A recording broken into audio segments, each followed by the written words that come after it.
From the studios of Farm Journal Broadcast, this is U.S. Farm Report. Welcome to U.S. Farm Report this Labor Day weekend. I'm Tyne Morgan, and here's what we're working on for you over the next 60 minutes. Hurricane Harvey ravaging the South, with the impact on farmers and ranchers still unknown. From historic floods to devastating drought, South Dakota farmers faced with a dire situation this year. And crop insurance won't be enough to save prospects this year. USDA painting a brighter outlook on the farm economy, but what sector is boosting the overall picture? What we do know now that we didn't know then was how much better the livestock sector is. And in John's world? U.S. Farm Report is brought to you by Chevy Silverado. High-strength steel for high-strength dependability.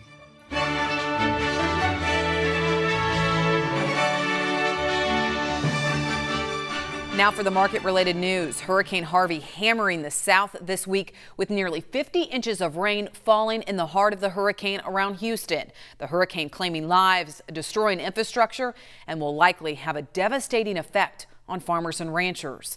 Texas and Louisiana producers still trying to assess the damage from the hurricane. Cattle ranchers trying to get a grasp of how many of their cattle are displaced versus killed from the storm. Now, the hardest hit sector may be cotton farmers. Cotton left in the field very vulnerable to the rain and winds, with Texas A&M telling us 400,000 bales worth of cotton was still left on the stalk in counties that were in the heart of the storm. But it's the crop already harvested that's also suffering.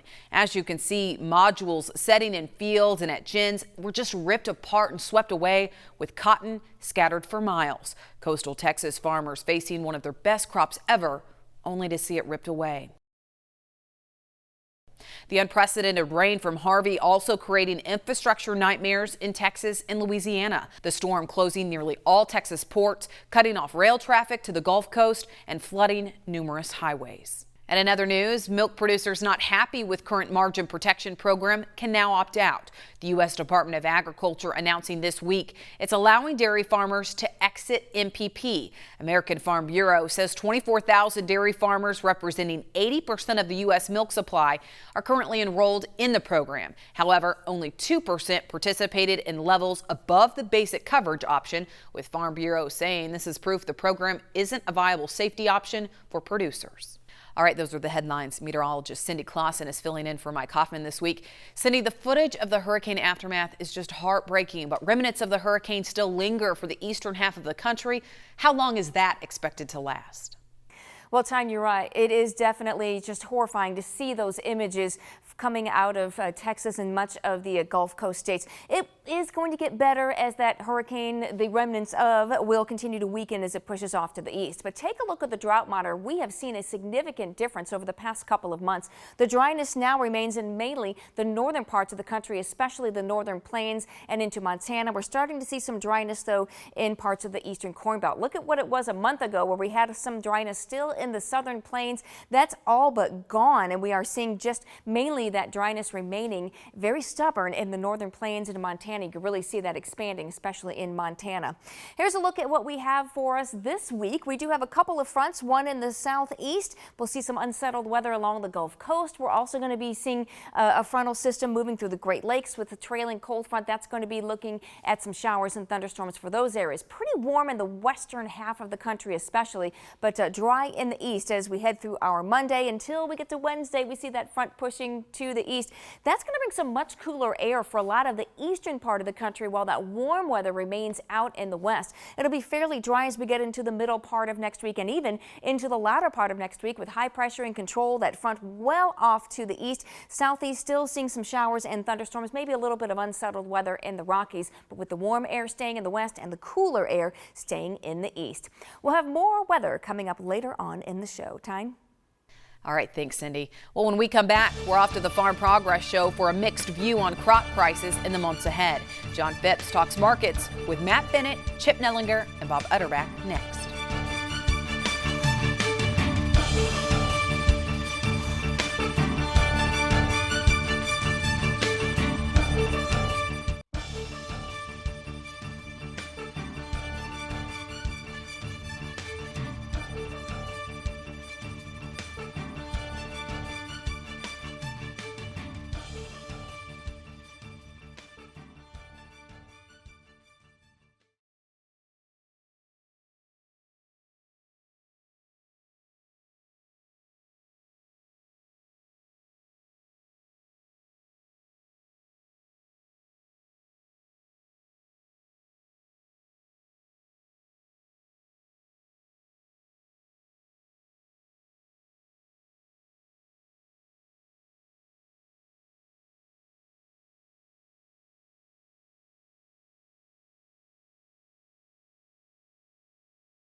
From the horrific hurricane damage in the south to the dire drought situation to the north, it seems like it's a year of extremes this year. Here's John Phipps.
Thanks, John.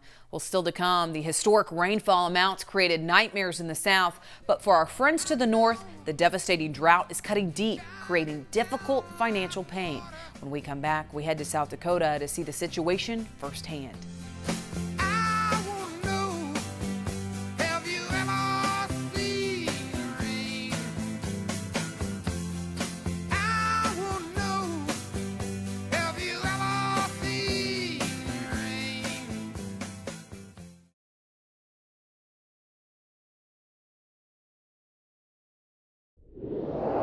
From the studios of Farm Journal Broadcast, this is U.S. Farm Report.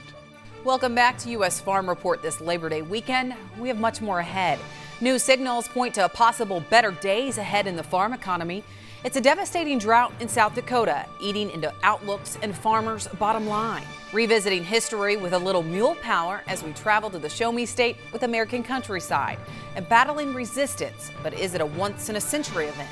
That's customer support.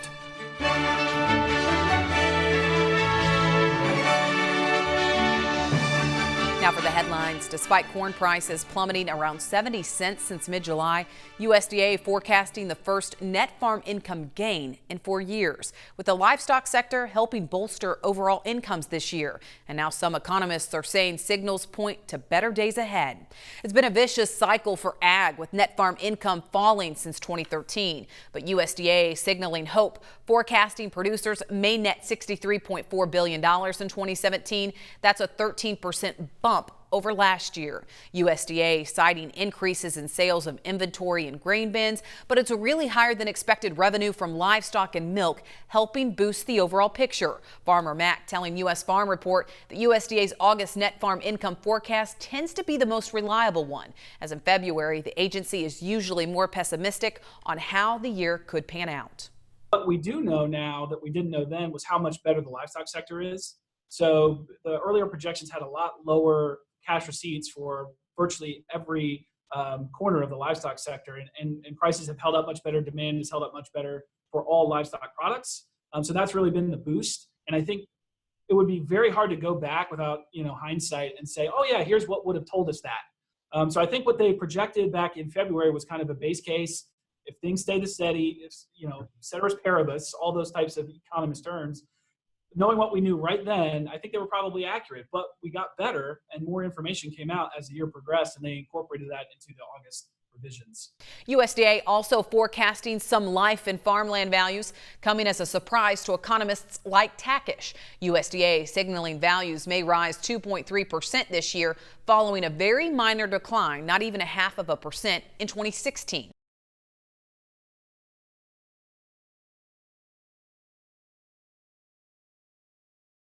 Well, the president outlining a 4-point tax reform plan this week, saying Americans are demanding historic changes to the tax code. The president says the current tax system is out of control and needs to be cleaned up. Missouri Cattlemen's Beef Association Executive Director Mike Deering was in the crowd this week. He told me his message to the president is to reduce the tax burden without creating new problems for farmers and ranchers, but says the outlook for getting comprehensive reform passed seems grim. I feel like this is going to be far more controversial than even the health care bill. We didn't get the health care bill done, and that's a huge burden on the farm ranch families that we represent. I mean, they talk about taxes, they talk about health care. Those are two things top of mind for our members, and I am cautiously optimistic. I'm skeptical that a massive comprehensive tax reform package can get through Congress. Very skeptical. But at the same time, let's give it a shot. Deering says of all the president's speeches, this week's speech seemed to have the loudest message to rural America, not just for farmers and ranchers, but also the businesses that are the backbone of rural communities. Well, one of the main manufacturers of newer dicamba formulations is sticking by this year's product label, saying the company supports the label as it stands. Monsanto company talking to Ag Web at Farm Progress Show this week, saying they've been on over 1,000 calls, and their findings show the current label on Xtend herbicide works if followed properly. Now, this contradicts University of Illinois weed specialist Aaron Hager's view, with estimates pointing to more than 3 million acres damaged by dicamba this year. He says the label needs to be updated before the 2018 growing season. I think there's going to be a lot of look from the regulatory agencies. Do we need to modify these labels moving forward into 2018 to try to avoid some of these things? I guess I would really be absolutely shocked if the labels of these products in 2018 are identical to what they are in 2017. Monsanto telling Ag Web that even the smallest variance from the label could lead to off-target movement. That includes wind and sprayer speeds, the nozzle used, as well as temperature inversions.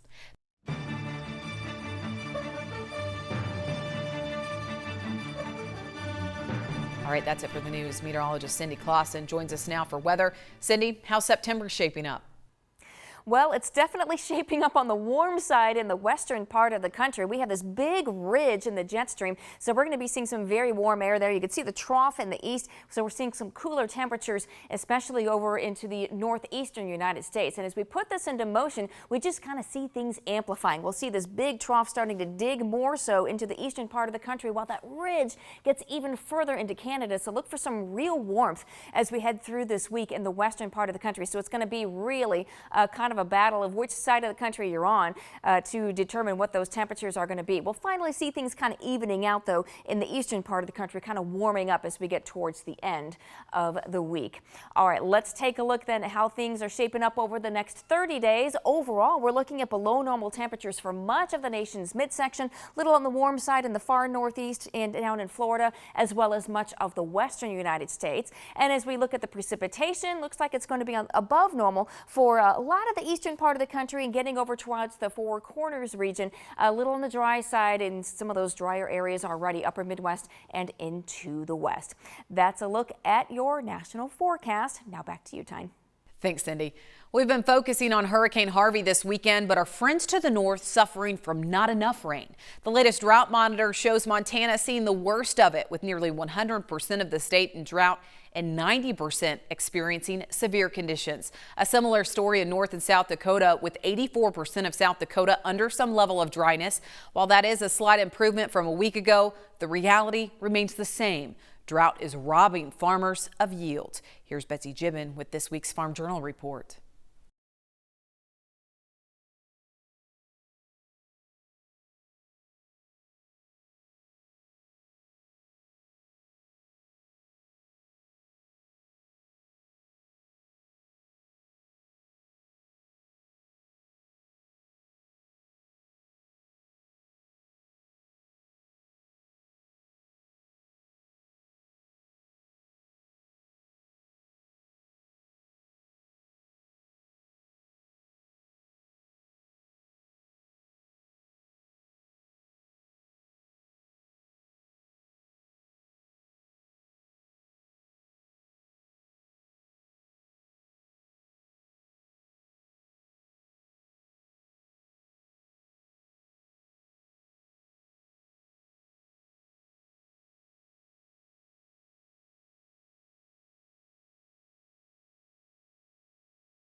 Thanks, Betsy. Also, hay relief is underway for North Dakota ranchers. Officials asking individuals who want to donate hay or even truck it, call the drought hotline. That's 701-425-8454. Up next, John Phipps has this week's customer support.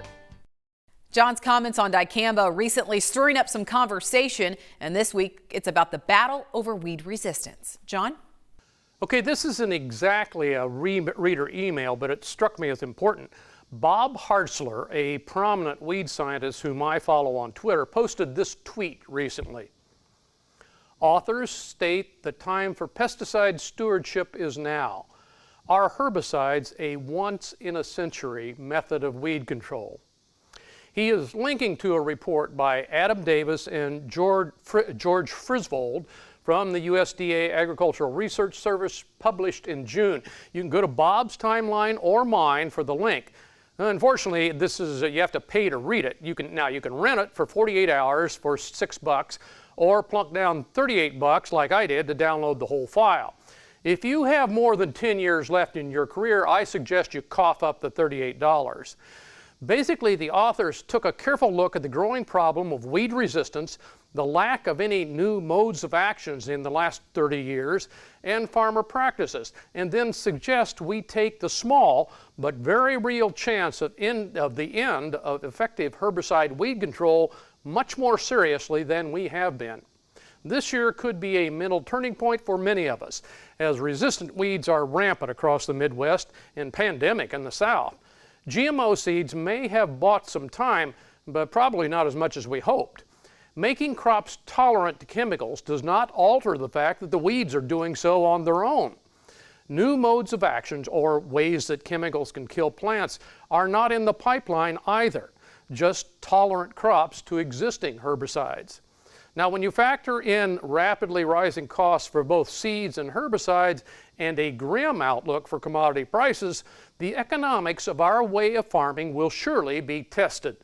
While the authors outline prudent steps to husband the dwindling power of herbicide weed control, my read of their recommendations is they require more cooperation and foresight than our industry has ever demonstrated. Imagine only being able to buy your preferred herbicide every other year, for example. Moreover, we are rapidly dismantling the regulatory apparatus that would manage such measures. Nor does there seem to be the political will or public funds needed to induce farmers to act in unison to prevent herbicide failure.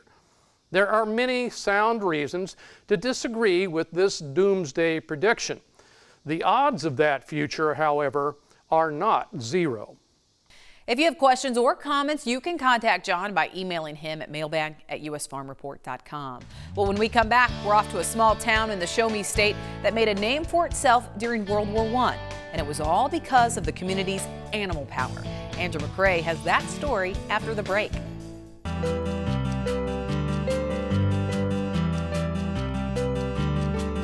Each year, Labor Day reminds us of the contributions workers have made to the strength, prosperity, and overall well-being of the United States.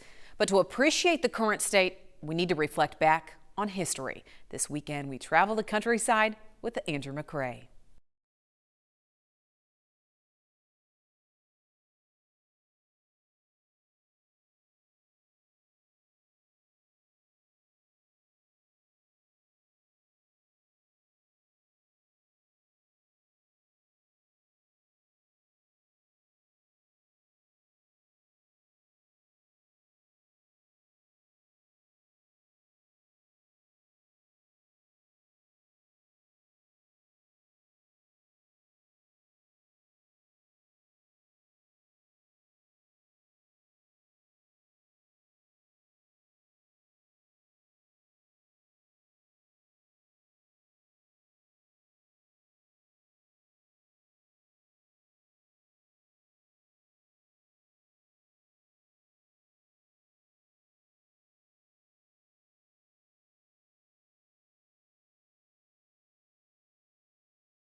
Thanks, Andrew. And to hear more of Andrew's travels, you can check those out online at AmericanCountryside.com. Well, when we come back, Machinery Pete pays tribute to a classic WD-45 on this Labor Day weekend.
Today's Country Church Salute goes to the Grace Episcopal Church located in Clarksville, Mississippi. Started in 1869 by a group of about 20 community members, today the church is actually no longer a place of worship, but instead a home, remodeled on the inside but maintained in its original state on the outside to keep the church look and feel. Thanks for sending that in. And if you have a home church that you would like to submit, you can do that to the address on the screen. All right, stay with us. We have From the Farm photos next.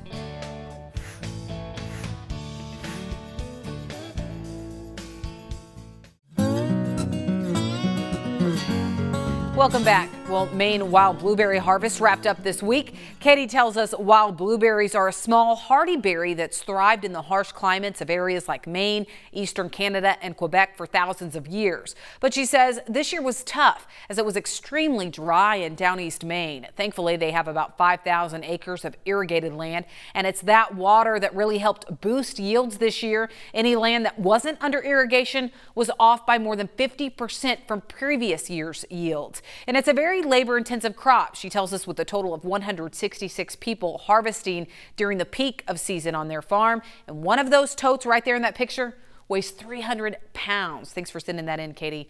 And congratulations to our Facebook cover photo winner, Richard Wright. He captured Mississippi Delta cotton field at sunset. How pretty, you can see those blooms. For all of us from U.S. Farm Report, thank you so much for watching this Labor Day weekend. Be sure to join us again right here next week as we work to build on our tradition. Have a great weekend, everyone.